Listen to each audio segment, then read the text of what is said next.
give the student leaders ways to actually physically talk to the students and to actually plant ideas into the students' heads. So how did it work? So basically, the process worked as this. I contacted the instructors from the ASC 101 courses by talking to the coordinator, and she gave me the information for each instructor. I had several different conversations with various instructors, and I was able to contact a few and actually have a conversation with a few about doing presentations in their classrooms. So I then contacted the Senate, and I contacted other student leaders on campus and got some volunteers. The volunteers depended on people's availability. If you were able to present during class because you didn't have any class or you didn't have work or anything, then we would set up a time for you, and we would basically introduce you to the instructor whose class you'll be presenting to. And then there's the presentation. Each volunteer went to a class and they present information that concern basically the college resources, tips that they would like to give the students, their personal college experience. And yeah, the last point, it was basically up to the speaker's discretion. I didn't give them a specific format, hey, do this. They basically were presented on how they feel comfortable. Some, like for example, I use the computer. I showed the students like on a projector, basically websites that they can use that would be helpful. Some volunteers use PowerPoint. Some volunteers just spoke. So the results. So there were 7 sections of ASC 101 in the spring semester. I was able to contact all of the instructors. 4 of the instructors replied out of the 7 instructors, and I was able to present, well, not me, but I was able to present, but there were 3 other student representatives that presented with me. That included Senator Clark and Senator Bernard, and another student representative who's not in this organization but is in several organizations on campus. So the sections included Section 5, Section 6, Section 7, and Section 50. So my experience. I presented in the morning time, so I presented in 2 classes. I presented at 8 o'clock to 9 o'clock and 10 o'clock to 11 o'clock, which was probably like one of the earliest times. So students were kind of tired during that time, but it was interesting just to see how students were not aware of the things that I was telling them, and how students showed this interest of basically trying to see what the campus had to offer. And I was just kind of excited to see. I kind of noticed in the class there were like task representatives, and they did this connection. They had a connection with the students. I don't think that they come every day, but they had built this connection with the students, and I kind of like to see more of that, and not with just tasks, but with SGA and different students from different organizations. So my experience was pretty well. I was actually excited to see that this whole project was a success. As for others' experience, I had 3 representatives, as I mentioned. 2 of the representatives who was Senator Clark and Senator Bernard. They'll be able to tell you how their experience was. So how was the experience then? Senator Bernard? It's good. My class that I presented to had 5 people in it. So I think a lot of them were people who lapsed from the fall semester class. So I think that's the reason it was so limited, because I think it was just people who carried over, they just made their own section. But, I mean, I told them what it is, what it takes to be a student leader. They have to be involved, and I told them about other organizations they could join. So at least they have the input from me, and I think they know more about student government, what our role is, so at the least 5 people know. So. Great news.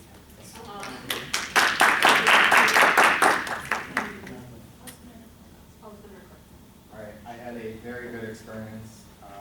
Did a quick presentation, and after I left the class and I walked by the the SGA offices. There was a student in that office giving information about SGA, possibly interested in involving herself.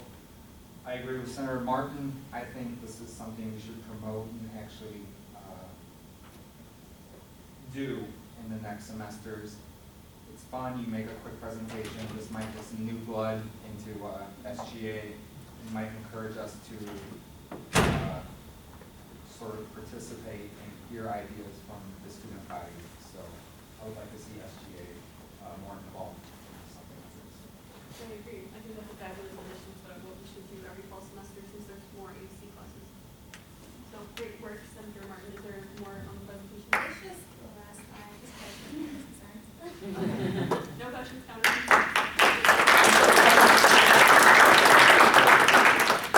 Great work, guys. Thank you for representing SGA. Moving on to Senator Stankovic on another report.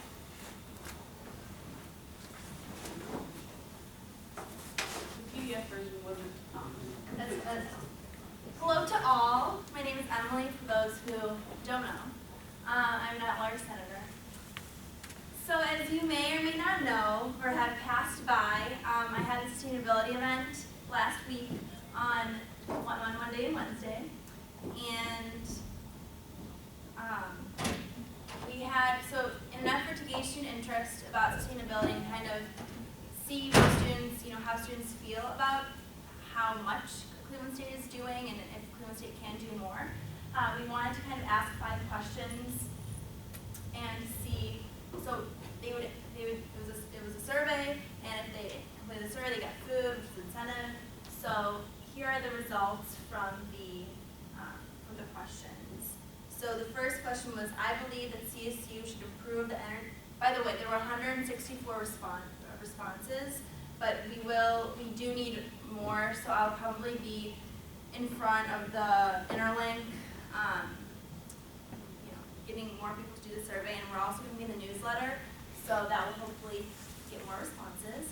So the first question was, I believe that CSU should improve the energy efficiency of its facilities. As you can see, 14.6% said no opinion, 7.9 strongly disagree, 3.7 disagree, 43.3 agree, and then 30.5 strongly agree. So just as of now. Then we have the second question, which was, I would support a green fee for sustainability initiatives on campus. I won't read it. You can see the pie chart. Third question was, what kind of activities would you like to see these green fees used for? So as you can see, the most responses were that renewable energy on campus with solar panels. And I'll actually say that after. I'm willing to contribute the following dollar amount per semester so that CSU can invest in sustainable and energy efficient projects. So majority by 2 were none. $5, 30.5%, 10, 11.6, 15, 7.9, and then 20 was 18.3. And then the fifth question was, if the green fee were to be approved, should students be part of a committee to oversee the funds generated? You can see that students do agree. And the thing which is important is you see that students here, they say what kind of activities. So people, majority want to see solar panels. We want to, it's things that you can see and that really can differentiate us from schools in the area because it's visible. But the issue is that people aren't really, we see that people are willing to give money, but the issue is we don't have, the point of this is if we can generate at least a $5 fee, we can get around like $300,000 ballpark, so I don't have like concrete stuff on this, but she said if it was $10, we get like around 400, 500,000 per student. Because if we could get a sustainability fee and have a fund where students oversee it, we could do solar panels, we could do a lot more on campus so people can see visible things that Cleveland State is doing.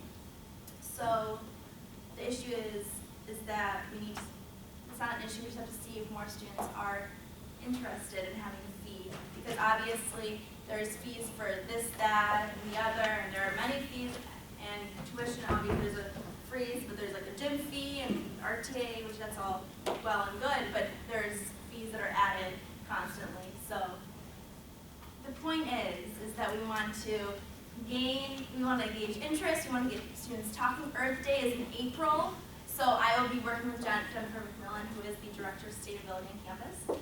So I will be working with her on that to also gauge interest. We also did kind of like a social media aspect, which was it was just not successful. We did Snapchat and Twitter. There were like 100 people who answered our poll questions that we had, like how much does CSU save and whatnot, like renewable energy. And there were probably around 100 responses per question. But the Snapchat, like I had one which was like, send us a picture of being sustainable on campus, and like there was 0 responses. But on the one beforehand, there were like a couple responses that people like sent in, like when I did ABCD kind of questions. So that was unsuccessful, but we did generate some responses, and I will be working to get more responses so that if students are interested in a sustainability fee, that can get a ballot in April. Senator Donner? So, just to clarify, because I'm not sure, so you said that this question, it seems to me like 68% of students would be willing to pay $5 or more for a sustainability fee, correct? Yes, yes. Okay, so that's cool. So that seems like people would support it. Yeah. At what number do you think, like, how many surveys do you feel like you need before you can make this? I think we need 400. 400? Vice President Wilson? Yeah, actually, me and Senator Brachetti were talking about this the other day. You need 375 to generate a margin of error of 5%, which would be acceptable. So you're about somewhere close to halfway there. And this is amount of responses that would have been really good in the past. I think we as a Senate should help you get more responses, because we want to see that good amount of responses for any survey that we do. And the other thing I wanted to ask you specifically, Emily, I know that we will likely have another 2-year tuition freeze. Does that mean that we can't add any type of fee onto our tuition? Because that's what that would be. I don't know how legally did she talk about that, if we'd be able to do it like right now. I was under the impression, So, it does say in the budget bill that you can't add any additional fees. However, we That's did what- add the athletic fee while we were in a tuition freeze. That's what I thought the bill said. That's why I was wondering. So I don't know what the semantics how that was worked out, but at least we can, even this information it's good data regardless if we're trying to implement it or not. We can inform the public discourse at CSU about what the students want. We can inform the state legislators about what students want. So we'll work out the semantics after the fact. And I know we might have a sustainability committee on its way within SGA as well, so I think that if people are interested, definitely talk to Senator Stinkwick, talk to Senator Clark, and we would definitely love to support this initiative. And I think Senator, did you have a question? Yes. Okay. But yeah, great work, and if you need help passing the surveys out, let's. Yeah, so thank you everyone who helped in any sort of way, who helped be behind the desk area where people came and signed in and everything. Just that your effort is very much appreciated. We'll probably send an email out in which you can hopefully forward it along as a survey link. So thank you again.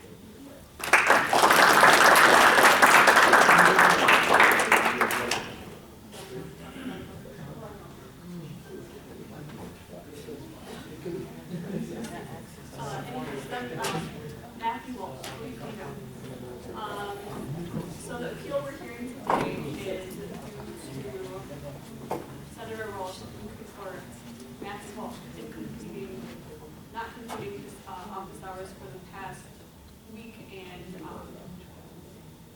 the process has never happened before. So as a Senate, we're going to hear him out, and the Senate will make a decision on whether to reinstate his membership or not. So he has obviously legitimate reasons, so yeah, it's your vote. Hello, ladies and gentlemen of the Senate. So last week, I was admitted into the ER Sunday because I fainted due to dehydration from a viral stomach flu, so I was losing fluids and wasn't unable to keep down any food or water. And following Wednesday, I had to go back to the hospital to get put on a different anti-nausea medicine because I was still unable to eat any meal larger than the palm of my hand. And I have documentation of a discharge from the ER Sunday. And I'm still working on a survey for the engineering college, and after that I want to refine and restructure the joint engineering council so they would meet more frequently, so student orgs would be able to collaborate better with the MEDS. And I would not be here if I did not believe in this cause, and if I did not care so much about representing the engineering college. So before I ask for any motions, is there any discussion on Senator Stinkler? I would like to point out that there is more that meets the eye, and we were in discussion 2 weeks ago regarding Senator Walsh, and he puts a lot of effort in finance committee, and there's a lot more behind the scenes. Obviously, as all of you know, because we all do a lot that maybe people don't really acknowledge or see, and I just like to really point out that Senator Walsh is very dedicated in the finance committee, and although there have been a little hiccups, right, and last week his medical condition, I really urge that we keep, or we admit back, or whatever, Senator Walsh. Senator Katrina? I motion to reinstate that. Is that something I can do? Yes, that is something Okay, we can I'd do. like the motion to reinstate. But are we going to speak for ballot, or are we? This is gonna be, everyone's gonna be voting. Oh, we're doing that. Okay, so I'm going to pass out the slips, but while we do that, we need to make a motion as to who will be counting them, since Secretary Gretchen is not here. So, is that an SGA number, or is that a Senate number? Not a Senate member. I will be assisting whoever's doing that, because that's part of my job, but we do need to replace Olga. So my suggestion would be VP Wilson. So if That's anyone obviously. else- So, is that a motion for Lisa? Senator Isopon? I move for President Wilson to pass as President Wilson. Sorry, for Vice President Wilson to pass the secret ballot. Do I hear a second? I don't know. So, Senator Concurrent? I second. Okay, any discussion on the matter? Discussion? No. Objection? Can we clarify what yes and no is when they're ready? Yeah, objection? Okay. Hearing none, the motion passes. Okay, so a yes would be to reinstate Senator Walsh, or Matt Walsh's Senate position. A no would be not reinstate. Yes.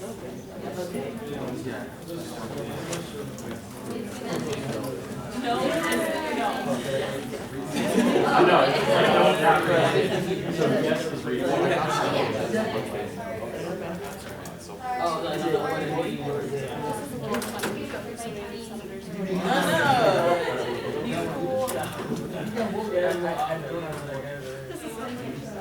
Yes, please.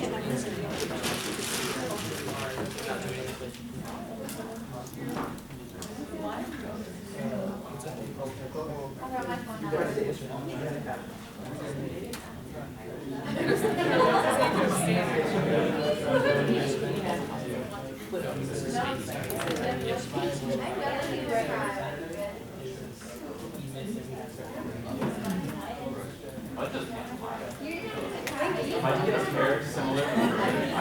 I'll let you know, I got them on sale. Please. I'm trying to match them.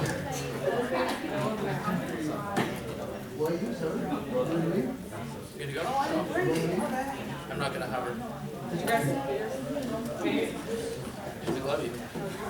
Yeah, thank you. That's a hilarious reaction.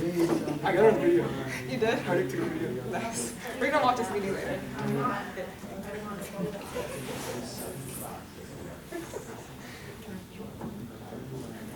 Did that answer both?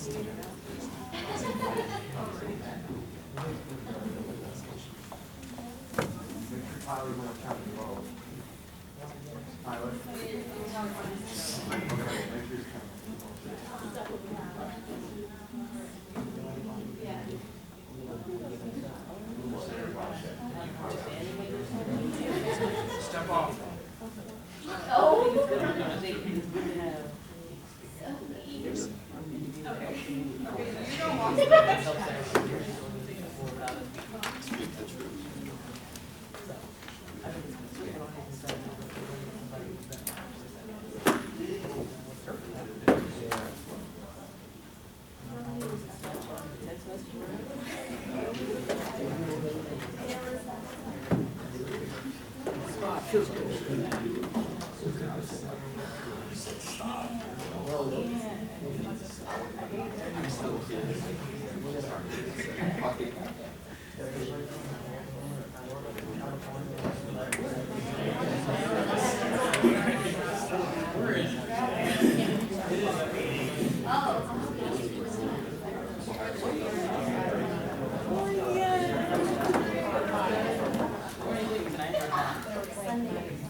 Okay, so, with the motion to reinstate Matthew Walsh, into, Senator of the Engineering College.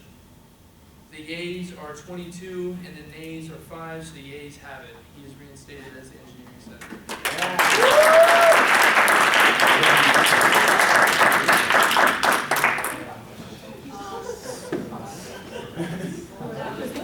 Welcome back. President Klum has a final message.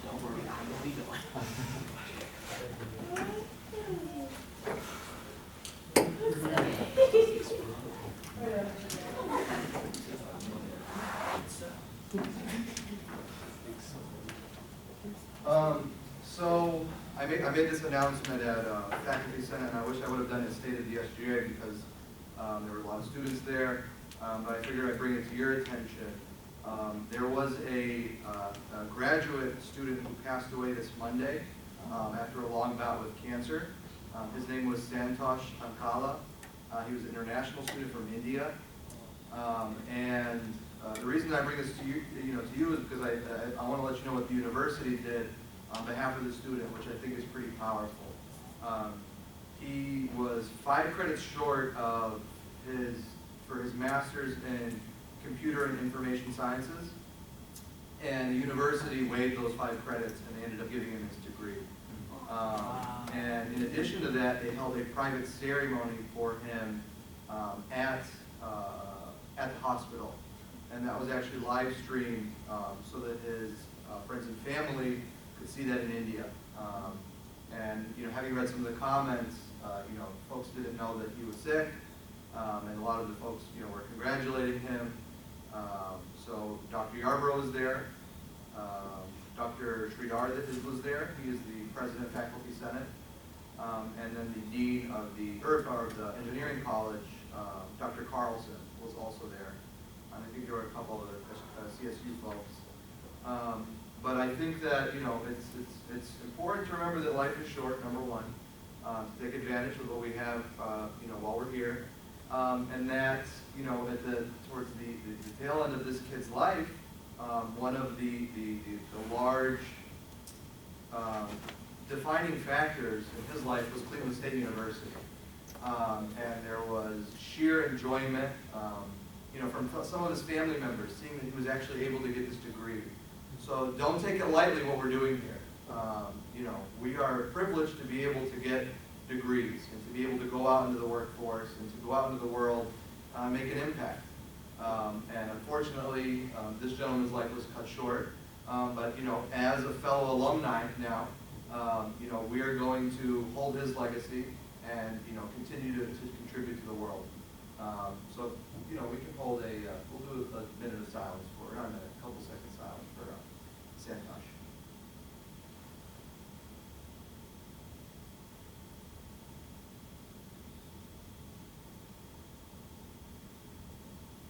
Okay, thank you. Thank you, President Khan.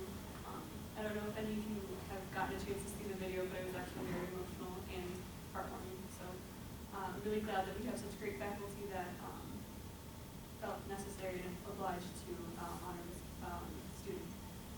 With that being said, before I adjourn the meeting, I just want all the new senators to come down to the front at the end of the meeting, and we're just going to handle your access and just a few things before we start break. We want to make sure that we're all on the same page before we go off to break. And we'll also get your senator training scheduled.